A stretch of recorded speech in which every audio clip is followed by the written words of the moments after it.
Hey guys, it's October 1st and I am about to share with you all some of the things that we are working on, what's for the past week or so and coming up.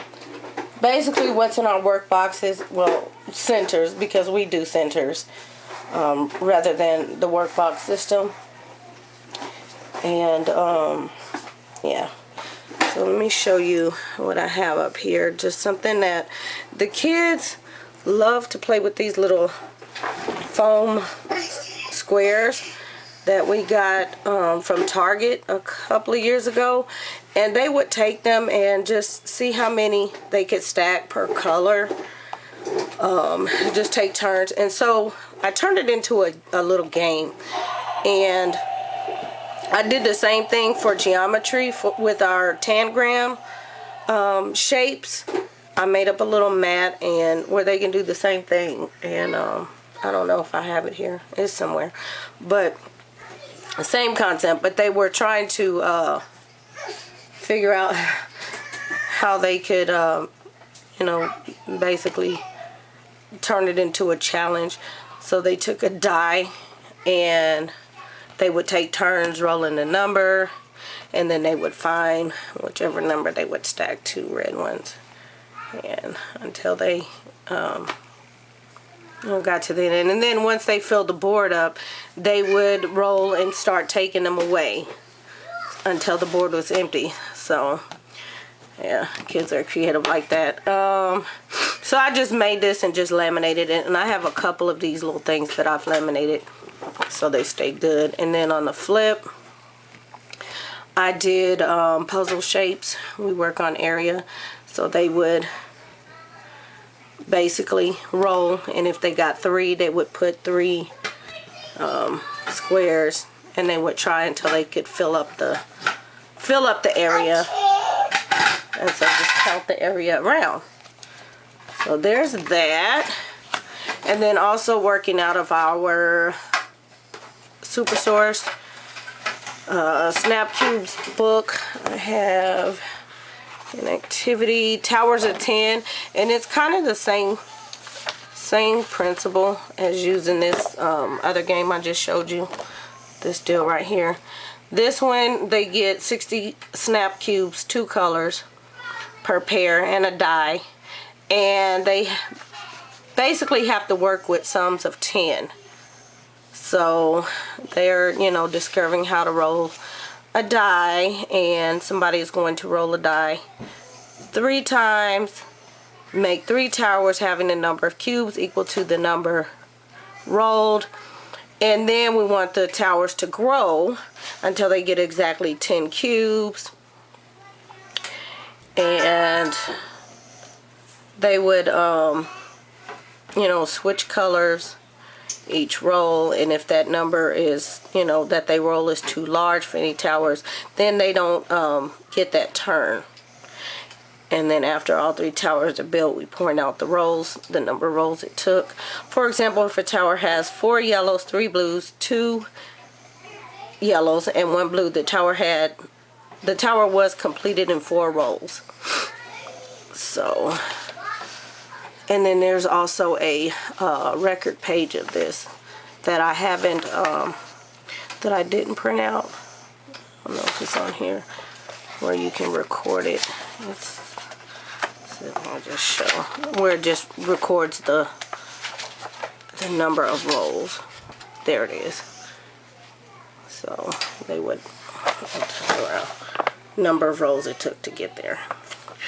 So we're not there yet, but same concept. And they also use these on here too.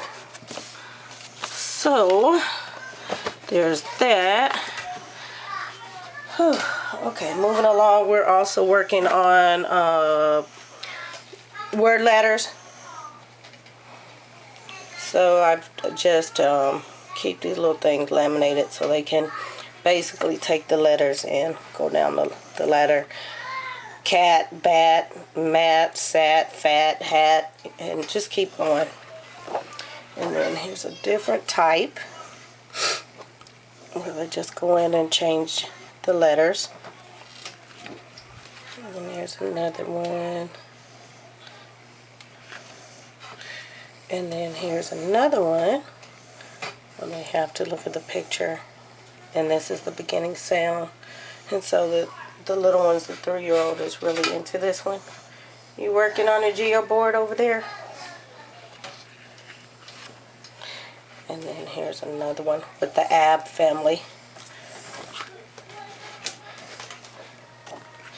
I'm not showing what you're doing. So she's gotten her geo board out. Good job. Geo board. Yeah, you found my stash, huh? Good job. Well, you only need one. Cheapboard. Alright, moving along here.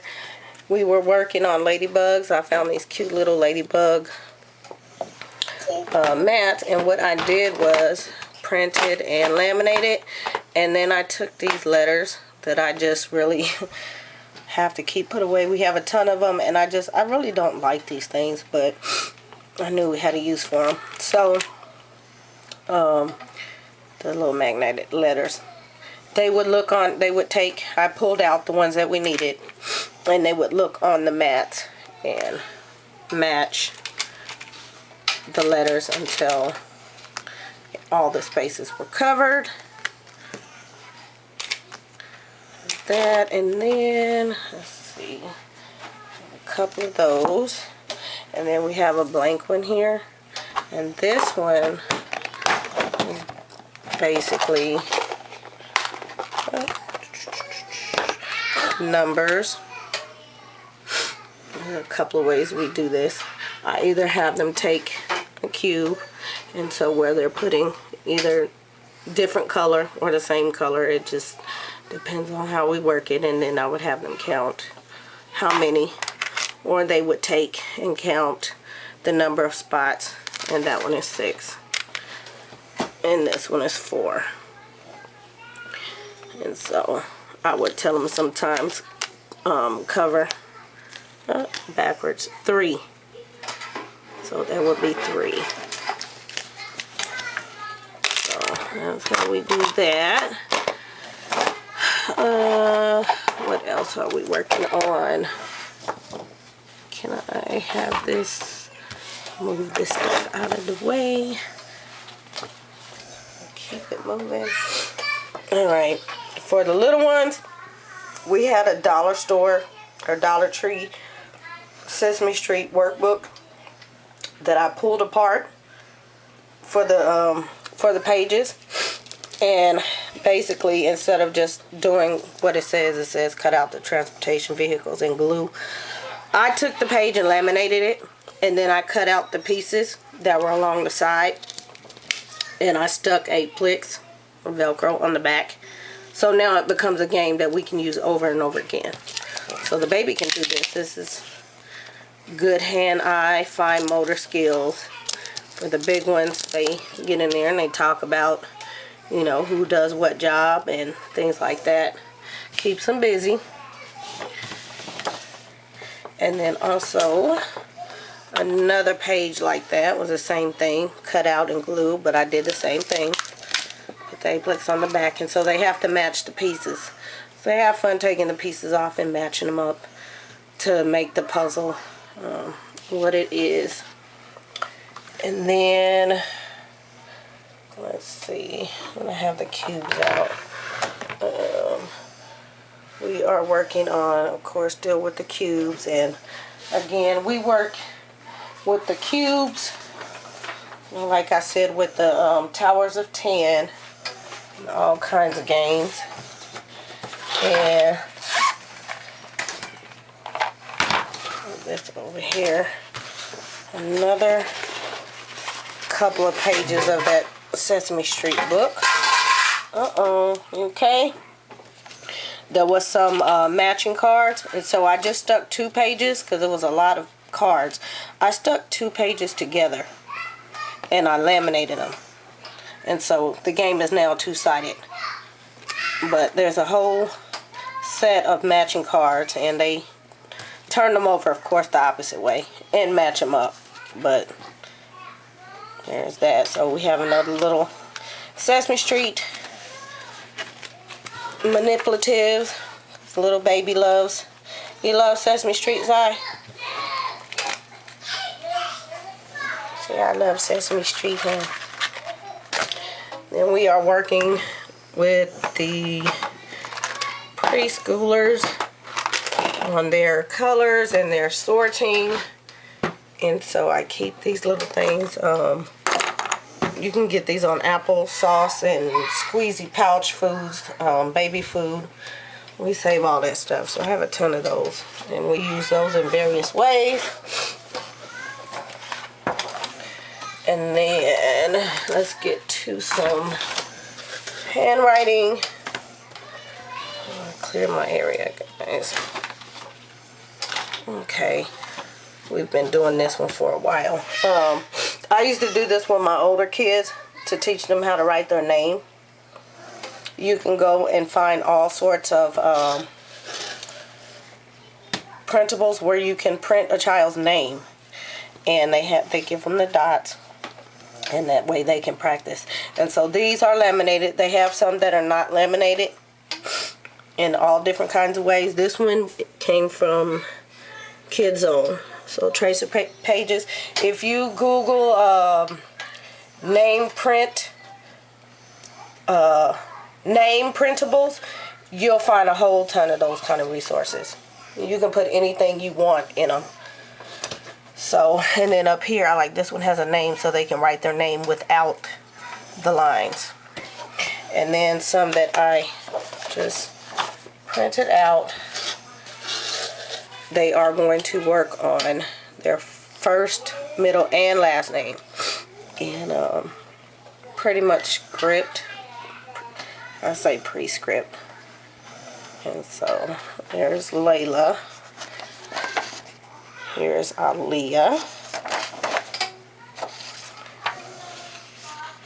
And then on the top, I just printed their first and last name. But on the lines, they actually have their entire name.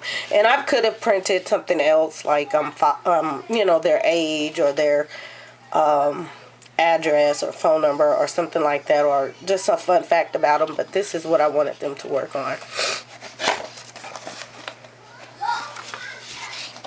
And then I just printed up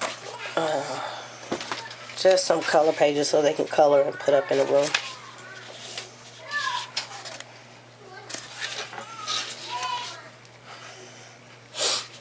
Okay, can I have my... You are hard at work on that geo board, huh? Can I have this? Thank you. You are so sweet. Alright, guys. So I just created another something I turned into a file folder game, and it is the pumpkin alpha match. I laminated the instructions and just put them on the front, and my pieces are in the back, and I may or may not cut these down to circles. Time consuming. I used to have the punch that was just the right size that would punch them out. But basically we have in this one lowercase letters, so they would find the lowercase letters and match until both the pumpkins are filled with the entire alphabet. And the piece is stored in the back. And then on this one, same thing. This one is the uppercase. Let's see.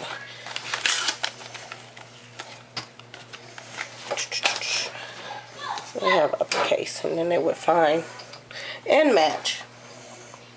So that is what they're working on, and this is really going to be helpful for the bonus children that I have. Although they're not recognizing all of the letters independently. They have learned the letter A, but it will give them the concept of matching and the one-to-one correspondence. So that is something that I will have them do so they can kind of get the idea. Whereas the other kids, they have fun doing this. They you know, it's a great review for them. My 3-year-old, however, is right now working on this, so this is great for her. So yeah, the 2 3-year-old and the 5-year-old. I'm trying to think, is there anything else I can think of? There's so much. Let me show you guys one more thing. To my mess. Okay, I pulled this poster out of one of our mailbox magazines. You guys know I love mailbox magazines for their resources.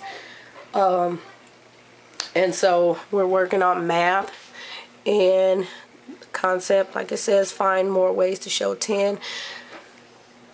And it tells us in the book, you know, just to let them count the carrots and corn, identify the colors, and then take some crayons and use those to identify the colors and see how many ways they can group. So we are also using cubes. That's another thing that it recommended, using the snap cubes of yellow and orange to identify groups of 10. So this is up here, and we will change this out once we get through this. I think that is pretty much it, besides the letter and number of the week and reading and geography and science. I'm not going to get into that right now. I just wanted to show you some of the things that I have done and some of the things that I have made to you know, to keep the kids busy. And like I said, these go in their work boxes or their centers. That way they can just pull this stuff out and do when they have some downtime.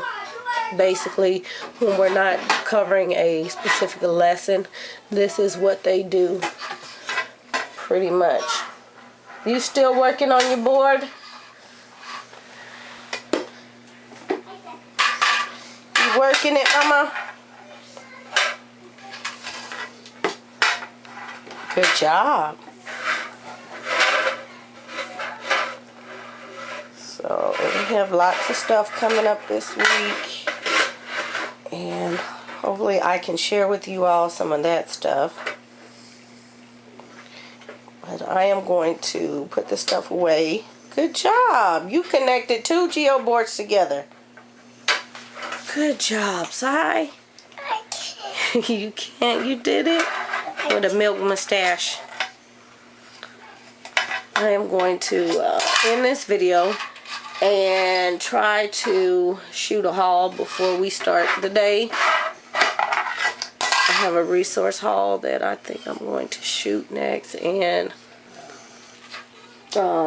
yeah, actually a couple of them. But I'm kind of behind. I've been down with allergies, so hopefully we can get back on track this week. Anywho, thank you guys for watching. I appreciate your comments.